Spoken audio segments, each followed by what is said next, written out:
เจอแล้วอยู่นี่เองครีมที่พี่เอมี่ให้ออกมานะครับผม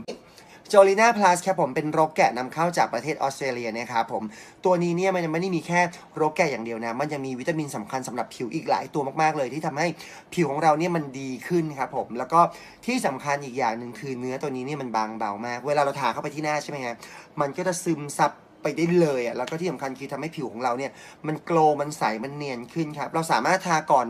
อนที่เราจะแต่งหน้าหรือว่าก่อนนอนก็ได้นะแล้วก็ตัวนี้เนี่ยเป็นครีมรกแกะในตำนานจากประเทศออสเตรเลียนะครับผมโจลิน่าพลัสตัวนี้